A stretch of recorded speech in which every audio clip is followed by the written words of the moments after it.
अगर हमें इस विषय को समझना है तो बेसिकली हमें क्या समझना होगा कि एग्जैक्टली जो है अभी ये चर्चा में क्यों आया, यानी करंट अफेयर्स के पॉइंट ऑफ व्यू से अभी ऐसी कौन सी घटना हुई जिसके लिए हम arm forces special power act की डिटेल में चर्चा कर रहे हैं। फिर हमें यह भी समझना होगा कि रिसेंटली भारत सरकार ने मुख्यतः आसाम, नागालैंड और मणिपुर ये 3 नॉर्थ ईस्टर्न स्टेट से पार्शियली अंशतः इस armed forces special power act को वहां से हटाने का वहां पे फैसला किया है। तो एग्जैक्टली इसके पीछे की बैकग्राउंड क्या थी, क्यों इस तरह का निर्णय वहां पे लिया गया, इस विषय को अगर हमें समझना है तो 1942 से लेके, यानी जब ब्रिटिशर्स हमारे ऊपर राज कर रहे थे तब से लेके अब तक 2022 तक अलग अलग फॉर्म में ये armed forces special power act रहा है। तो कुछ महत्वपूर्ण पड़ाव, कुछ महत्वपूर्ण टाइमलाइन इस कानून से संबंधित, historical background of armed forces special power act ये हमें समझना जरूरी है। उससे संबंधित भी बहुत बार अलग अलग तरह के एमसीक्यूज पूछे जाते हैं। एग्जैक्टली इस कानून में क्या है, इस कानून के अंतर्गत ऐसे कौन से विशेष अधिकार भारतीय फौज को उनके अलग अलग अधिकारियों को दिए हुए हैं, what are the provisions of this particular act, इसको हमें समझना जरूरी है। और मुख्य चीज कि एग्जैक्टली ये armed forces special power act क्यों कंट्रोवर्शियल है, क्यों विवाद में है, उसके पॉजिटिव्स क्या है, उसके नेगेटिव्स क्या है, उसको भी हम समझेंगे। और ये डिस्कशन करते वक्त ये बात भी जरूर वहां पे आएगी कि ऐसा कुछ कंपलसरी नहीं कि भारत सरकार ने कुछ राज्यों में इस armed forces special power act को लगाया, इसका मतलब वो हमेशा के लिए वहां पे रहेगा। जैसे वहां की लॉ एंड ऑर्डर की सिचुएशन, जैसे वहां का एक तरीके से जो है इंटरनल सिक्योरिटी, एक तरीके से आंतरिक सुरक्षितता से संबंधित, वहां की एक तरीके से कानून से संबंधित सुव्यवस्था जब बहाल हो गई तो बहुत सारे राज्यों से ऑलरेडी भारत सरकार ने armed forces special power act को वहां पे वो निकाल चुके हैं। वर्ष 1997 की अगर हम बात करें तो पंजाब में पहले arm forces special power act था, उसको हमने निकाल दिया है। 2015 में त्रिपुरा से arm forces special power act को निकाल दिया है और 2018 में मेघालय से निकाल दिया है। और अभी 2022 में 1 अप्रैल 2022 में आसाम, नागालैंड और मणिपुर से अंशतः पार्शियली इस armed forces special power act को निकालने का फैसला भारत सरकार ने किया है। अब सबसे पहले जो है यानी इन अलग अलग पॉइंट्स के माध्यम से अगर इस इशू को, इस टॉपिक को हम समझेंगे तो परिपूर्ण तरीके से इस विषय की या इस टॉपिक से रिलेटेड जानकारी या एक तरीके से कमांड हमें वहां पे आ जाएगी। और उससे रिलेटेड कुछ भी प्रश्न अगर पूछा जाएगा, कुछ भी करंट अफेयर से रिलेटेड इशू वहां पे आएगा तो आप उसको अच्छी तरीके से डील कर पाओगे। तो सबसे पहली चीज कि क्यों हम इसकी चर्चा कर रहे हैं, मामला ऐसा हुआ कि 31 मार्च 2022 को 31 मार्च 2022 को भारत के जो गृह मंत्री है अमित शाह, इन्होंने पार्लियामेंट में एक घोषणा कर दी और उन्होंने कहा कि 1 अप्रैल 2022 से armed forces special power act ये आसाम के 23 जिलों से, उसके साथ ही नागालैंड और मणिपुर राज्यों के कुछ जिलों से पूरी तरीके से हटाया जाएगा। यानी हम यहां पर कह रहे हैं कि आसाम, नागालैंड और मणिपुर इन 3 राज्यों के कुछ जिलों से, कुछ पुलिस थाना के हद से armed forces special power act को हटाया जाएगा। अब ये ऐसा क्यों घोषणा की, उसके लिए जो है थोड़ा सा हमें पिछले कुछ महीनों से जो अलग अलग घटनाएं नॉर्थ ईस्टर्न स्टेट में हो रही है उसको समझना वहां पे जरूरी है। दिसंबर 2021 में क्या हुआ, अरुणाचल प्रदेश का मोन डिस्ट्रिक्ट है और उस मोन डिस्ट्रिक्ट में फौजियों द्वारा यानी आर्म्ड फोर्सेस द्वारा गलती से कुछ इनोसेंट सिविलियंस के ऊपर जो है फायरिंग किया गया और उसमें जो है दुर्भाग्यवश उनकी मृत्यु हो गई। और उस वक्त ये फौजियों ने जो वहां पे फायरिंग की थी तो वहां पर उनको armed forces special power act के अनुसार कुछ विशेष अधिकार होने की वजह से just on the basis of suspicion, सिर्फ जो है एक शंका के आधार पर वहां पर जो है आर्म्ड फोर्सेस के जवानों ने वहां पे फायरिंग की और दुर्भाग्यवश वहां के जो लोकल पॉपुलेशन है, वहां की जो जनता है, उसमें से 13 लोगों की जो है मृत्यु होगी। अब यह घटना होने के बाद एक बार फिर से नॉर्थ ईस्टर्न स्टेट में armed forces special power act को हटाने की मांग बड़े जोर शोर से वहां पे उठाने लगी, जो पिछले कई सालों से वहां पे चल रही है। लेकिन दिसंबर 2021 के अरुणाचल प्रदेश के मोन डिस्ट्रिक्ट में जो ये फायरिंग हुई थी फौजियों द्वारा, उसके खिलाफ एक तरीके से आंदोलन वहां पे शुरू हो गया। अब इसकी जांच पड़ताल हुई, इंक्वायरी हुई, और उस इंक्वायरी का नतीजा और जिस तरीके से पब्लिक का प्रेशर, स्पेशली वहां के लोकल पॉपुलेशन का प्रेशर है, उसको ध्यान में लेते हुए भारत सरकार ने कुछ राज्यों से, इसका मतलब आसाम, नागालैंड और मणिपुर, इसमें से कुछ जिलों से जो है इस armed forces special power act को हटाने का वहां पे निर्णय लिया। दूसरा एक इंपॉर्टेंट फैक्टर, भारत सरकार ने यह निर्णय क्यों लिया?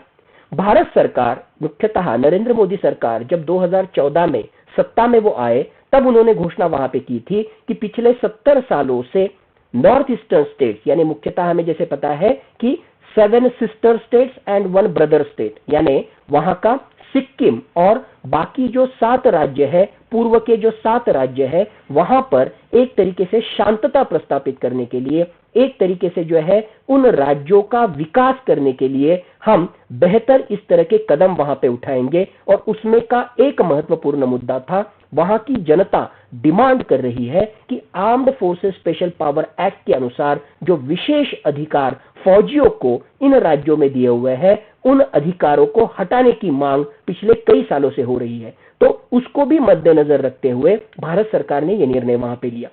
तीसरी इंपॉर्टेंट चीज जो मैंने कहा कि यह आज की बात नहीं है, पिछले कई दशकों से, यानी अगर हम जहां पे चर्चा हम करने वाले हैं 1958 से arm forces special power act north eastern states में जो है लागू किया गया है, तो पिछले कई दशकों से वहां के जो लोकल पॉपुलेशन है, उनकी एक तरीके से डिमांड है, एक तरीके से उनका ग्रीवेंस है, उनकी जो है एक तरीके से कंप्लेन है कि armed forces special power act के अनुसार फौजियों को विशेष अधिकार देने की वजह से इसका दुरुपयोग फौजियों द्वारा बहुत बड़े पैमाने पर वहां की स्थानिक जनता के ऊपर हुआ है। इसकी वजह से जल्द arm forces special power act को वहां पे हटाया जाए। आपको एक एग्जांपल मैं वहां पे देता हूं। मनोरमा देवी नाम की एक लेडी थी, एक महिला थी, और मणिपुर के इस महिला ने वर्ष 2000 से लेकर वर्ष 2016 तक, टोटल 16 साल तक फास्ट एक तरीके से जो है वो अनशन पर बैठ गई। और उसकी डिमांड क्या थी? उसकी एक ही डिमांड थी कि मणिपुर से armed forces special power act को हटाया जाए। यानी जनभावना इस कानून के खिलाफ है, और इस जनभावना का आदर करते हुए नरेंद्र मोदी सरकार ने कुछ जिलों से, आसाम, मेघालय और मणिपुर के कुछ जिलों से इस armed forces special power act को हटाने का वहां पे निर्णय लिया है। और उसके पीछे जो कारण सरकार ने दिया है, सरकार ने कहा कि जब एक्स्ट्रा ऑर्डिनरी सिचुएशन थी, जब लॉ एंड ऑर्डर से बहुत ही बुरे हाल इन राज्यों में थे, तब हमने arm forces special power act को लागू किया, उसको कंटिन्यू किया। लेकिन पिछले कुछ सालों में जो है बहुत ज्यादा पैमाने पर नॉर्थ ईस्टर्न स्टेट से इंसर्जेंसी, अलगाववादी तत्व, वहां के जो एक तरीके से टेररिस्ट ऑर्गेनाइजेशन है, एक्सट्रीमिस्ट ऑर्गेनाइजेशन है, इनकी गतिविधियां कम हो रही है। बहुत सारे इन इंसर्जेंट्स ने वहां पर हथियार रख दिए हैं, और जिस तरीके से नॉर्थ ईस्टर्न स्टेट्स में सिक्योरिटी रिलेटेड इश्यूज ये कंट्रोल में आ रहे हैं, उसको ध्यान में रखते हुए अब वहां पर armed forces special power act की सब तरफ जरूरत नहीं है, इस तरह का विचार भारत सरकार ने रखा, और उसके अनुसार इन 3 राज्यों से armed forces special power act हटाने का निर्णय लिया। सबसे पहली बात मैंने आपको क्या बताई कि रिसेंटली क्या हुआ, आसाम, मेघालय और मणिपुर से इस कानून को हटाया गया। दूसरी बात, इसको क्यों हटाया गया, अलग अलग कारण मैंने वहां पे दिए कि बैकग्राउंड जो था, फायरिंग दिसंबर 2021 में हुई, उसके खिलाफ लोगों की जो है जनभावना बड़ी तीव्र थी। उसके साथ ही जो है ओवरऑल नॉर्थ ईस्टर्न स्टेट्स में इंसर्जेंसी कम हो रही है, ऐसा सरकार का मानना है, और ओवरऑल नॉर्थ ईस्टर्न स्टेट्स में पीस, एक तरीके से शांतता बहाल हो, इसके लिए यह कदम लेना जरूरी है, ऐसा सरकार का मानना था। इसके लिए भारत के सरकार ने, अमित शाह के मिनिस्ट्री ऑफ होम अफेयर्स ने इस कानून को 3 राज्यों से हटाने का निर्णय लिया है। ओके, अब आगे का पार्ट, इस कानून को जो है हमें समझना जरूरी है। तो फर्स्ट एंड फॉरमोस्ट थिंग, इसका हिस्टोरिकल बैकग्राउंड हमें समझना जरूरी है। हमें पता है कि भारत देश 1947 में ब्रिटिशों के चंगुल से जो है स्वतंत्र हुआ। और उसके लिए भारतीयों ने ब्रिटिशों के खिलाफ अलग अलग तरह के आंदोलन किए और उसमें का एक महत्वपूर्ण आंदोलन जो था वो था 1942 का क्विट इंडिया मूवमेंट, जहां पर हमने ब्रिटिशों को बोला चले जाओ और सैकड़ों हजारों लाखों लोग रास्ते के ऊपर आए और उन्होंने ब्रिटिशों के खिलाफ आंदोलन वहां पे चलाए। अब इस आंदोलन को दबाने के लिए, सप्रेस करने के लिए ब्रिटिशों ने क्या किया? ब्रिटिशों ने जो है, क्योंकि उनके पास जो है जो सोल्जर्स है, उनके पास जो अधिकारी है, उनकी संख्या तो बहुत कम है और उनको विरोध करने वाले जो है वो लाखों लोग हैं। तो इन फौजियों को, यानी ब्रिटिशर्स की जो फौज है या ब्रिटिशर्स के जो अधिकारी है, उनको जो है कुछ विशेष अधिकार उस वक्त के वहां पर जो सरकार था, ब्रिटिश जो सरकार था, उस ब्रिटिश सरकार ने कुछ विशेष तरीके के अधिकार यहां पर उस ब्रिटिश अधिकारियों को दिए और वो अधिकार जो थे वो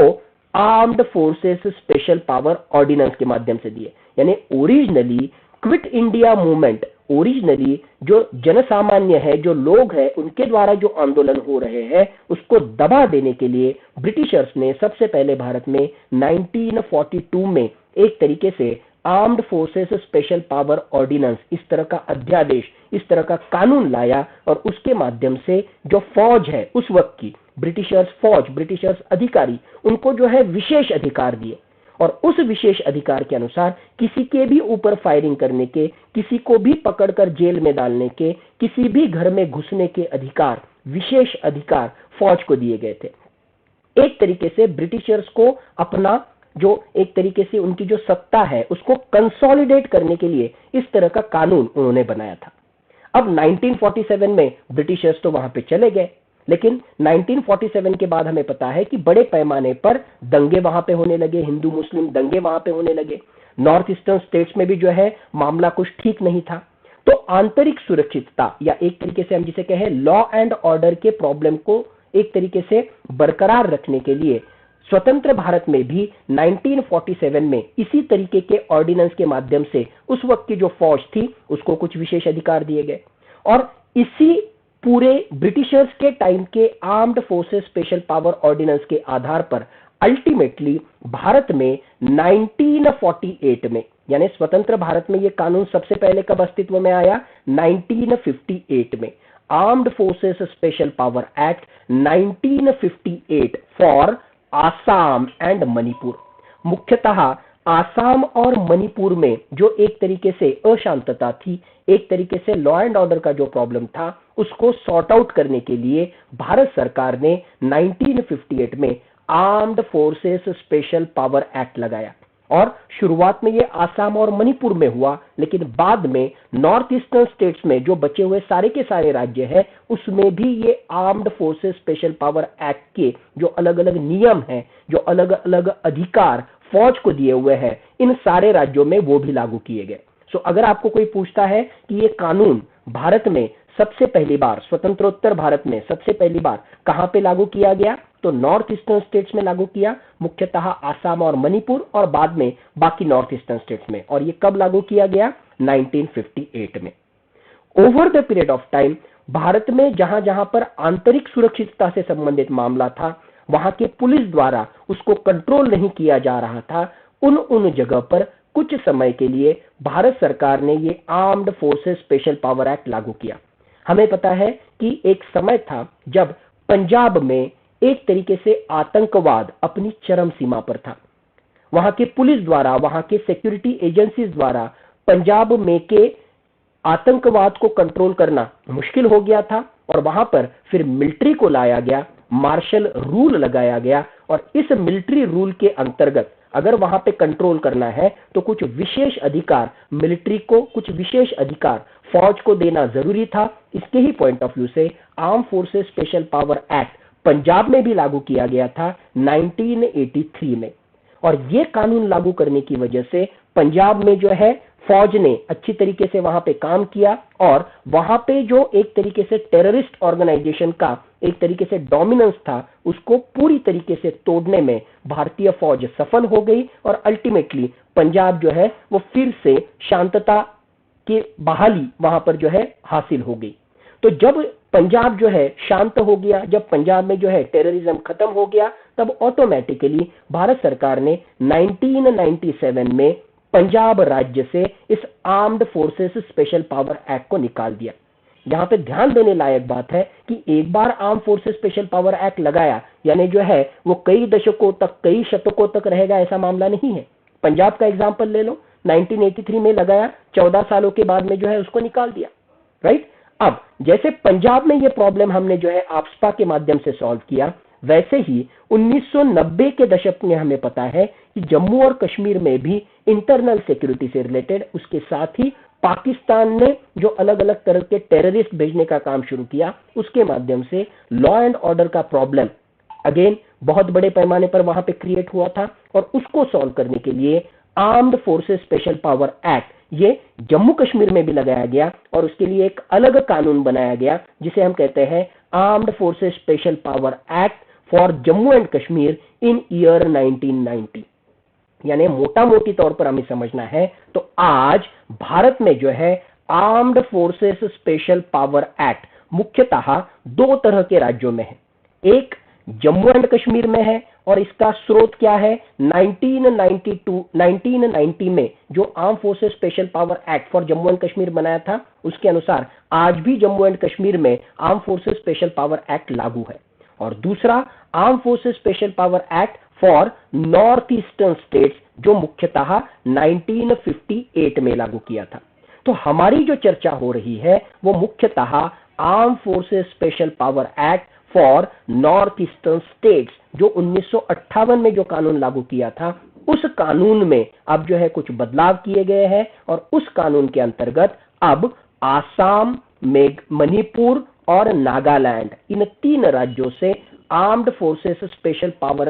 एक्ट का दायरा या एक तरीके से बहुत सारे वहां के जिले जो है वो अब armed forces special power act के दायरे में नहीं आएंगे। ओके, सो ये था हिस्टोरिकल बैकग्राउंड कि किस तरीके से ब्रिटिशर्स के टाइम से ये arm forces special power act शुरू हुआ, 1958 में नॉर्थ ईस्टर्न स्टेट्स के लिए किस तरीके से ये कानून लागू किया गया, 1990 में किस तरीके से जम्मू और कश्मीर में का लॉ एंड ऑर्डर का प्रॉब्लम सॉल्व करने के लिए ये arm forces special power act Jammu and Kashmir के लिए लागू किया गया और किस तरीके से पंजाब में उसको लागू किया था लेकिन 1997 में उसको हटाया गया। ओके, तो हिस्टोरिकल बैकग्राउंड, एक इंपॉर्टेंट टाइमलाइन इस कानून से रिलेटेड जो है वो मैंने आपको वहां पे अभी बता दी। अब अगला मुद्दा हमें जो इस केस में समझना है कि एग्जैक्टली ये कानून क्या है,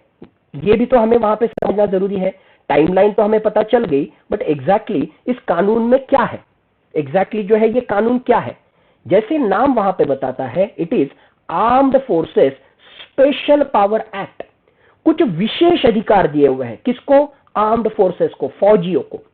तो ये विशेष अधिकार कहां पे दिए हुए हैं, ये विशेष अधिकार दिए हुए हैं जिस एरिया को भारत सरकार ने डिस्टर्ब्ड एरिया बोलकर घोषित किया, उस एरिया में काम करते वक्त फौज को, आर्म्ड फोर्सेस को वहां पर कुछ विशेष अधिकार वहां पे दिए गए हैं। ओके, तो इस कानून को अगर हम देखेंगे तो उस कानून का section 3 of arm forces special power act ये क्या कहता है, ये कहता है कि अगर भारत सरकार चाहता है या किसी राज्य के राज्यपाल महोदय या अगर वो यूनियन टेरिटरी है, केंद्र शासित प्रदेश है, तो केंद्र शासित प्रदेश के एडमिनिस्ट्रेटर, ध्यान देने लायक बात है, किसी भी एरिया को अशांत क्षेत्र, डिस्टर्ब्ड एरिया, ये section 3 of arm forces special power act के अनुसार अशांत क्षेत्र बोलकर वहां पर घोषित किया जा सकता है। लेकिन वो कौन घोषित कर सकता है, कोई मिनिस्टर कर सकता है क्या, कलेक्टर कर सकता है क्या, नहीं। उसका आंसर है किसी भी क्षेत्र को अगर डिस्टर्ब्ड एरिया, अशांत क्षेत्र बोलकर घोषित करना है तो उसके अधिकार उस राज्य के गवर्नर के पास या उस केंद्र शासित प्रदेश के चीफ एडमिनिस्ट्रेटर के पास, प्रशासक के पास, या भारत सरकार के ministry of home affairs, Bharat सरकार के गृह मंत्रालय के पास है। करेक्ट, यानी नॉर्थ ईस्टर्न स्टेट में अगर वहां पर आफ्स्पा लागू किया गया तो वो किसने किया, आइदर उस राज्य के राज्यपाल महोदय ने किया या भारत सरकार के गृह मंत्रालय ने किया। अरुणाचल प्रदेश में अगर आफ्स्पा का कलम या मान लो आफ्स्पा का नियम, ये कानून अगर वहां पर लागू है तो वो भारत सरकार के गृह मंत्रालय ने उस तरह की घोषणा की, इसकी वजह से वह लागू है। मान लो मेघालय में अगर arm forces special power act लागू है तो वहां के जो राज्यपाल महोदय है उनको लगा कि वहां की सिचुएशन, वहां की लॉ एंड ऑर्डर की सिचुएशन, वहां की आंतरिक सुरक्षितता, इसको संभालने में वहां का पुलिस ये पूरी तरीके से जो है सक्षम नहीं है। वहां के पुलिस द्वारा वहां की कानून की जो परिस्थिति है, कायदा आणि सुव्यवस्था आपण मराठीत ज्याला म्हणतो, लॉ एंड ऑर्डर की जो सिचुएशन है, उस लॉ एंड ऑर्डर के सिचुएशन को संभालना वहां के सिक्योरिटी फोर्सेस द्वारा, पुलिस द्वारा वहां पर अच्छी तरीके से उसको हैंडल नहीं किया जा रहा है। तब जाके वहां के राज्यपाल महोदय उस एरिया को डिस्टर्ब्ड एरिया, अशांत क्षेत्र बोलकर वहां पे डिक्लेयर कर सकते हैं। So you should be aware who can declare a particular area as a disturbed area, either governor of that particular state or administrator of that particular union territory और भारत सरकार की ओर से मिनिस्ट्री ऑफ होम अफेयर्स, हमारा गृह मंत्रालय। ये बात किसमें कही है? Section 3 of arm forces special power act. Okay, इस कानून का सेक्शन 4 क्या कहता है? इस कानून का सेक्शन 4 कहता है कि जिस किसी एरिया को अशांत क्षेत्र घोषित किया है, उस क्षेत्र में अगर भारत की फौज, भारत का आर्म्ड फोर्सेस, उसके साथ ही ध्यान में रखो सीएपीएफ, इसका मतलब सेंट्रली आर्म्ड पुलिस फोर्सेस, इसका मतलब सीआरपीएफ या आईटीबीपी या सशस्त्र सीमा बल या सीआईएसएफ या ये जो अलग अलग तरह के, जिसे हम कहते हैं पैरामिलिट्री फोर्सेस, जिसे हम कहते हैं अर्धसैनिक बल, तो वहां पर काम करने वाला अर्धसैनिक बल या वहां पर काम करने वाली फौज, इनको कुछ विशेष अधिकार दिए जाएंगे। कहां पर? जिस क्षेत्र को अशांत क्षेत्र, जिस क्षेत्र को डिस्टर्ब्ड एरिया बोलकर घोषित किया है। तो क्या विशेष अधिकार दिए हुए हैं वहां के फौज को? वहां का एनसीओ यानी नॉन कमीशन्ड ऑफिसर, इसका मतलब हवालदार और उसके ऊपर के रैंक, इसका मतलब हवालदार हो या सूबेदार हो या सूबेदार मेजर हो या ऑफिसर रैंक में lieutenant, captain, major, lieutenant colonel, colonel, brigadier, general, ये सारा ऑफिसर वाला रैंक। सो हवालदार से लेके जनरल साहब तक, इनमें से कोई भी उस अशांत क्षेत्र में जो है इन लोगों को निर्णय लेने से संबंधित कुछ विशेष अधिकार दिए हुए हैं। तो ये विशेष अधिकार क्या है? इस विशेष अधिकार के अनुसार ये एनसीओ से लेके ऊपर वाले जो अधिकारी है उनको क्या विशेष अधिकार दिया है? सिर्फ सस्पिशन के आधार पर, कोई प्रूफ आपके पास नहीं है, सिर्फ सस्पिशन के आधार पर वहां पर ये अधिकारी या भारत की फौज वहां के किसी भी व्यक्ति की जांच पड़ताल कर सकती है, इंक्वायरी कर सकती है। इतना ही नहीं, जस्ट सस्पिशन के आधार पर, शंका के आधार पर, विदाउट एनी प्रूफ ऑल्सो, अगर हमें लगता है तो हमारी फौज या हमारे सीआरपीएफ के जवान किसी भी लोकल व्यक्ति को अरेस्ट कर सकते हैं। जस्ट ऑन सस्पिशन, अगर हमें लग रहा है कि वो आतंकवादी है या हमें अगर लग रहा है कि वो जो है यहाँ की सुरक्षितता को खतरा निर्माण कर सकता है, तो जस्ट सस्पिशन के आधार पर उस व्यक्ति के ऊपर फायरिंग, उसके ऊपर जो है वहां पर फायरिंग भी की जा सकती है। जस्ट सस्पिशन के आधार पर हमारी फौज किसी के भी घर में जांच पड़ताल कर सकती है। कोई भी अगर एरिया है, कोई भी गोडाउन है, कोई भी बिल्डिंग है, और अगर हमें सस्पिशन है कि वहां पर आतंकवादी छुप के बैठे हुए हैं, या अगर हमें सस्पिशन है कि वहां पर जो है हथियारों का जखीरा, आर्म्स एंड एमिनेशन वहां पे छुपा के रखे हुए हैं, तो हमारी फौज उस सारे एरिया को जो है डिस्ट्रॉय कर सकती है। तो किसी भी एरिया को डिस्ट्रॉय करने के, किसी भी व्यक्ति को पकड़कर जेल में डालने के, किसी भी व्यक्ति के ऊपर फायरिंग करने के, किसी भी व्यक्ति की जांच पड़ताल करने के विशेष अधिकार इस कानून के अंतर्गत भारतीय फौज को दिए हुए हैं। इसी वजह से इस कानून का नाम है आर्म्ड फोर्सेस स्पेशल पावर, विशेष अधिकार। सामान्यतः अगर किसी व्यक्ति को अरेस्ट करना है या कहीं की जांच पड़ताल करना है तो आपको वारंट लगेगा, आपको जो है उस तरीके से जुडिशियरी से उस तरह का वारंट, या जिसे हम कहते हैं दंडाधिकारी, मैजिस्ट्रेट से जो है उस तरह का वारंट आपको लगेगा, तभी जाके जांच पड़ताल कर पाओगे, तभी जाके जो है किसी को अरेस्ट कर पाओगे। हमारे दिल में आया, इसकी वजह से जस्ट सस्पिशन के आधार पर किसी को भी पकड़कर हम जेल में नहीं रख सकते हैं। लेकिन armed forces special power act के अनुसार फौजियों को, किसको, एनसीओ, नॉन कमीशन्ड ऑफिसर, इसका मतलब हवालदार और उसके ऊपर के रैंक वाला कोई भी व्यक्ति जस्ट सस्पिशन के आधार पर किसी को भी अरेस्ट कर सकता है, फायर कर सकता है, डिस्ट्रॉय कर सकता है। इस तरह के विशेष अधिकार वहां पे दिए हुए। और सबसे खास बात, ये विशेष अधिकार तो ये ही दिए हैं, लेकिन ऐसा करते वक्त अगर किसी व्यक्ति की मृत्यु हो जाती है, मान लो सस्पिशन के आधार पर हमने फायरिंग कर दी और उसकी वजह से जो है किसी व्यक्ति की वहां पर मृत्यु हो गई, तो जिस किसी व्यक्ति ने फायरिंग की, यानी इस फौजी के खिलाफ कोई भी कार्रवाई नहीं की जा सकती, उसको प्रोसिक्यूट नहीं किया जा सकता, उसके ऊपर जो है कार्रवाई नहीं की जा सकती। कब तक? जब तक केंद्र सरकार उस तरह की परमिशन ना दे।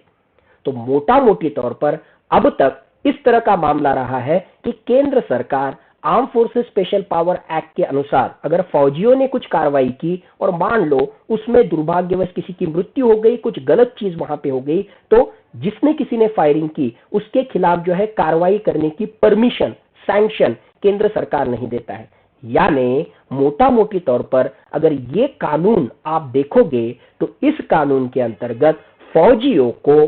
अलग अलग तरह के विशेष अधिकार दिए हुए हैं और इन विशेष अधिकारों का इस्तेमाल करते हुए अगर किसी की मृत्यु भी हो जाती है तो जिसने किसी ने फायरिंग की है, जिसने किसी ने एक्शन ली है, फौजी ने जिस फौजी ने, उसके खिलाफ कार्रवाई तभी की जा सकती है जब केंद्र सरकार उस तरह की परमिशन वहां पे दे। यानी सिंपली कुछ विशेष अधिकार फौजियों को इस arm forces special power act के अनुसार दिया हुआ है, लेकिन ये अधिकार कहां पर इस्तेमाल किए जा सकते हैं? वहीं पर जिस एरिया को अशांत क्षेत्र, जिस एरिया को डिस्टर्ब्ड एरिया बोलकर वहां पर घोषित किया है। अब सबसे महत्वपूर्ण चीज यहां पे ध्यान में लेने के लिए कि इस तरह के विशेष अधिकार क्यों दिए गए हैं? इसलिए दिए गए हैं क्योंकि वो एरिया डिस्टर्ब्ड है, इसलिए दिए गए हैं क्योंकि वहां पर जो है इंटरनल सिक्योरिटी से रिलेटेड, आंतरिक सुरक्षितता से संबंधित अलग अलग तरह के प्रश्न हैं। वहां पर आतंकवादी, अलगाववादी ग्रुप बड़े पैमाने पर है। वहां के पुलिस द्वारा वहां की लॉ एंड ऑर्डर की सिचुएशन कंट्रोल करने में वहां का पुलिस जो है नाकाम हुआ है, उसके लिए तो फौज वहां पे आई है, उसके लिए तो जो है सीआरपीएफ को वहां पे बुलाया गया है। तो इनको कुछ विशेष अधिकार देना जरूरी है, तभी जाके अच्छे तरीके से प्रॉपरली फौज वहां पर उनको दिया गया जो टास्क है, उनको दिया गया जो काम है, वो अच्छी तरीके से उसको वो निभा पाएंगे। इसके लिए ये विशेष अधिकार armed forces special power act के अनुसार इस कानून ने हमारे फौजियों को, मुख्यतः नॉन कमीशन्ड ऑफिसर से ऊपर वाले रैंक को वहां पे दिए गए। ओके, सो हमने वहां पे समझा arm forces special power act से रिलेटेड हिस्टोरिकल बैकग्राउंड क्या था, arm forces special power act में एग्जैक्टली कौन से प्रावधान है और उसके अनुसार कौन से जो है विशेष अधिकार दिए गए। अब ये कानून जो है बड़ा कंट्रोवर्शियल रहा है। 1958 से लेके आज तक समय समय पर जो है अलग अलग तरह के ह्यूमन राइट्स ऑर्गेनाइजेशन द्वारा, मानव अधिकारों से संबंधित काम करने वाले संस्थाओं द्वारा, उसके साथ ही जम्मू एंड कश्मीर हो या नॉर्थ ईस्टर्न स्टेट्स हो, वहां के लोकल पॉपुलेशन द्वारा, वहां की स्थानिक जनता द्वारा समय समय पर इस कानून का जो है विरोध किया गया। और जो हम कॉन्स, यानी एक तरीके से जो है इस कानून के निगेटिव या इसके ऊपर जो आरोप होते हैं वो क्या क्या है, तो ऐसा कहा जाता है कि ये कानून यानी क्या है, ये कानून यानी भारत सरकार ने दिया हुआ लाइसेंस टू किल, यानी जो है अगर फौज को लगता है तो किसी भी व्यक्ति को जो है मार डालेंगे, इस तरह के विशेष अधिकार इसमें दिया हुआ है। सो एक तरफ हम कहते हैं कि भारत देश जो है डेमोक्रेसी है, भारत देश जो है गणतंत्र है, भारत देश जो है 21वीं सदी में बढ़ने वाला, लोगों की आकांक्षाओं को पूरी करने वाला इस तरह का ये देश वहां पे है। और इस देश में इस तरह का लाइसेंस टू किल, इस तरह का ब्रिटिशर्स के टाइम से जो कानून अस्तित्व में था, जिसकी कॉलोनियल लेगेसी है, क्योंकि हमने देखा 1942 में उस आंदोलन को दबाने के लिए इस तरह का कानून ब्रिटिशर्स ने लाया था। तो सचमुच में 21वीं सदी में भी इस तरह के कानून की जरूरत है क्या? इस तरह का प्रश्न विरोधक इस armed forces special power act से संबंधित उठाते हैं। और पिछले कई दशकों में ऐसे भी कुछ वाकये हमारे सामने आए हैं कि इस कानून का दुरुपयोग वहां के स्थानिक जनता के खिलाफ, वहां के लोकल्स के खिलाफ जो है कई बार वहां पे फौजियों द्वारा किया गया, वहां पे देखा गया है। अब हमें समझना है कि भारत की फौज 15 लाख की फौज है। सारी की सारी फौज गलत है क्या? Absolutely not. लेकिन 15 लाख में जो है इक्का दुक्का 5-10, पिछले 50 साल में ऐसे 5-10 लोग तो फौजी रहते हुए भी जो है उन्होंने कुछ गलत काम वहां पे किए होंगे। हो सकता है कि arm forces special power act का इस्तेमाल करते हुए कहीं पे जो है उन्होंने उसका दुरुपयोग करते हुए वहां के स्थानिकों के ऊपर अन्याय किए होंगे, जो बिल्कुल नहीं होने चाहिए, लेकिन इस तरह का भी जो है आरोप वहां पर हुआ है। और जैसे मैंने कहा, इस कानून के खिलाफ मनोरमा देवी नाम की जो लेडी थी, उसने 16 साल तक, मणिपुर की ये लेडी 2000 से लेकर 2016 तक 16 साल तक इस कानून को हटाने की डिमांड लेकर वहां पर उसने फास्ट किया था। और अगर हम एक तरीके से लीगल एंगल से वहां पे देखें तो यस, समय समय पर जैसे जस्टिस जीवन रेड्डी कमीशन था, या रिसेंटली जस्टिस संतोष हेगड़े कर्नाटका हाईकोर्ट से संबंधित थे, या ARC2 यानी एडमिनिस्ट्रेटिव रिफॉर्म्स कमीशन 2, अलग अलग जुडिशियल कमीशंस द्वारा, उसके साथ ही एडमिनिस्ट्रेटिव रिफॉर्म्स कमीशन द्वारा भी समय समय पर यह कहा गया कि armed forces special power act को, उसको जो है धीरे धीरे तरीके से हटा देना चाहिए। 21वीं सदी में मॉडर्न इंडिया में एक तरीके से जो है जहां पर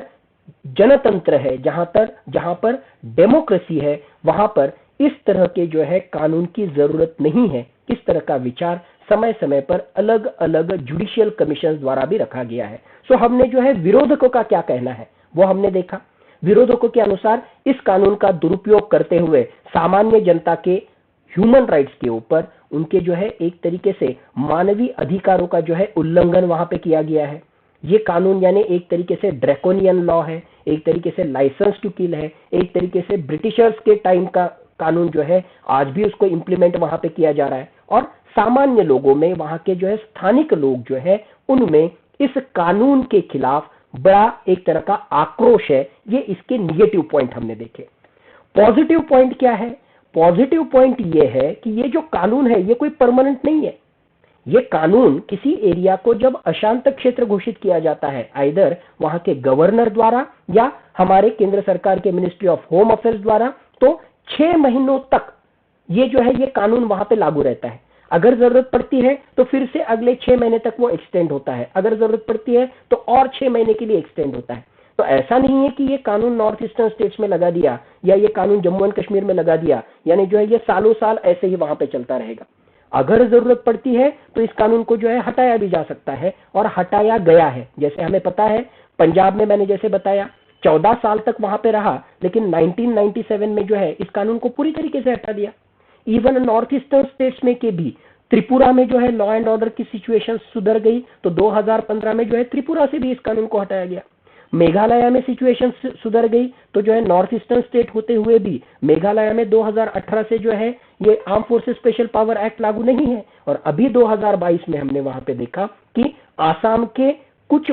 बिहार, ये अगर डिस्ट्रिक्ट छोड़ दिया तो आसाम के 23 जिलों से ऑलरेडी जो है हमने arm forces special power act को हटा दिया है। सेम इज ट्रू कि वहां पर मणिपुर और उसके साथ ही नागालैंड के बहुत सारे जिलों से अभी हमने ये कानून हटा दिया है। यानी पॉइंट नंबर 1, आपस्पा अगर लागू किया जा रहा है तो it is not permanent, it is a temporary measure, it is an ad hoc measure. Okay, ये टेम्पररी मेजर है। और ये मेजर या मान लो इस तरह के विशेष अधिकार क्यों दिए जा रहे हैं? इसलिए दिए जा रहे हैं, हम तो पूरे भारत में तो हमने आपस्पा नहीं लगाया है, इसलिए दिए जा रहे हैं क्योंकि ये एरिया ऐसा है जहां पर कानून और जिसे हम कह सकते हैं लॉ एंड ऑर्डर, कानून की व्यवस्था ये पूरी तरीके से जो है चरमरा गई है। पूरे तरीके से वहां पर जो है बहुत बुरे हाल है। बहुत ज्यादा पैमाने पर वहां पर आतंकवादी संगठन, उग्रवादी संगठन ये बहुत ज्यादा पैमाने पर वहां पे हावी हो रहे हैं, और उसकी वजह से सामान्य लोगों का जीना, उसकी वजह से प्रशासन का वहां पर काम करना मुश्किल हो रहा है। इसके लिए ही फौज को हमने वहां पे बुलाया है। और अगर फौज वहां पे आती है तो फौज को काम करने के लिए कुछ विशेष अधिकार देने की जरूरत है। सो एक्स्ट्रा ऑर्डिनरी सिचुएशन है, इसके लिए इस तरह का एक्स्ट्रा ऑर्डिनरी पावर्स, इस तरह का एक्स्ट्रा ऑर्डिनरी जो है एक तरीके से स्पेशल पावर्स फौजियों को इस कानून के अंतर्गत वहां पे दिए हुए हैं। इसके लिए आपस्पा की जरूरत है, ऐसा बहुत सारे फौजियों का, ऐसा एक तरीके से जो है आर्म्ड फोर्सेस का मानना है। बात सिर्फ इतनी ही नहीं है, आप देखो भारत के जो है कौन से एरिया में ये आपस्पा लगाया गया था। एक तो जो है जम्मू एंड कश्मीर में, जो अभी भी बरकरार है, और नॉर्थ ईस्टर्न स्टेट्स में यह लगाया गया था। जम्मू एंड कश्मीर में हमें पता है कि पाकिस्तान कंटिन्यूअसली वहां पर जो है टेररिज्म, वहां पर अशांतता कैसे निर्माण होते रहे, इसके लिए पूरा का पूरा प्रयास करता है। Same is the story with north eastern states. मुख्यतः नॉर्थ ईस्टर्न स्टेट्स के नदर्न साइड में रहने वाला चाइना और नॉर्थ ईस्टर्न स्टेट्स के जो सदर्न साइड में वहां पे म्यांमार, इन दोनों तरफ से जो है बहुत ज्यादा पैमाने पर नॉर्थ ईस्टर्न स्टेट्स में नार्को टेररिज्म, यानी वहां के यूथ को बहकाने के लिए ड्रग्स बड़े पैमाने पर वहां पे भेजे जाते हैं। नॉर्थ ईस्टर्न स्टेट जो है अशांत रहे, इसके लिए चाइना बड़े पैमाने पर अलग अलग तरह के हथियार वहां पे प्रोवाइड करता है। यानी चाइना, म्यांमार जैसे कंट्रीज नॉर्थ ईस्टर्न स्टेट जो है अशांत रहे, इसके लिए हमेशा प्रयास करते रहे हैं। तो उसको अगर हमें टैकल करना है तो वहां पे फौज का होना जरूरी है, वहां पर फौज को विशेष अधिकार देना जरूरी है। हमने महाराष्ट्र में, तमिलनाडु में, केरला में तो यह कानून नहीं लगाया, हमने नॉर्थ ईस्टर्न स्टेट्स और जम्मू एंड कश्मीर में ही यह कानून लगाया। क्यों? क्योंकि वहां की सिचुएशन ये जो है एक्स्ट्रा ऑर्डिनरी है। वहां पर बाहर के देशों द्वारा भी एक तरीके से जो है अशांतता निर्माण करने के लिए प्रयत्न किए जा रहे हैं। इसकी वजह से Jammu and Kashmir and north eastern states में ही यह कानून वहां पे लगाया गया है। और एक महत्वपूर्ण चीज कि ठीक है, वहां पर जो है इनको विशेष अधिकार दिए गए हैं, सस्पिशन के आधार पर जो है फायरिंग भी किया जा सकता है, और मान लो उसमें किसी की मृत्यु होती है तो जब तक केंद्र सरकार परमिशन नहीं देता है तब तक उसके यानी उस फौजी के ऊपर जो है कोई कार्रवाई नहीं की जा सकती है। इसका मतलब ये नहीं है कि अगर किसी ने जो है वहां पे यानी इस तरह की गलत चीज कुछ की है या इस कानून का दुरुपयोग वहां पे किया है तो उस फौजी के ऊपर कोई कार्रवाई नहीं होती है। गलत। भारत सरकार के अंतर्गत यह फौज जो है, यह फौज अपनी खुद की कोर्ट ऑफ इंक्वायरी, अगर जरूरत पड़ी है तो अपना खुद का कोर्ट मार्शल से संबंधित लॉ जो है इन फौजियों के खिलाफ भी वहां पे लागू कर सकता है, और समय समय पर इस तरह की जांच पड़ताल, समय समय पर इस तरह का कोर्ट ऑफ इंक्वायरी भी किया गया है अगर किसी फौजी ने arm forces special power act का दुरुपयोग किया है। तो ओवरऑल जो है there are checks and balances. ऐसा नहीं है कि arm forces special power act का जो है पूरी तरीके से दुरुपयोग होता है। सिचुएशन जो है एक्स्ट्रा ऑर्डिनरी है, इसकी वजह से इस तरह के एक्स्ट्रा ऑर्डिनरी पावर्स ये हमारी फौज को दिए गए हैं। So armed forces special power act, timeline, historical background.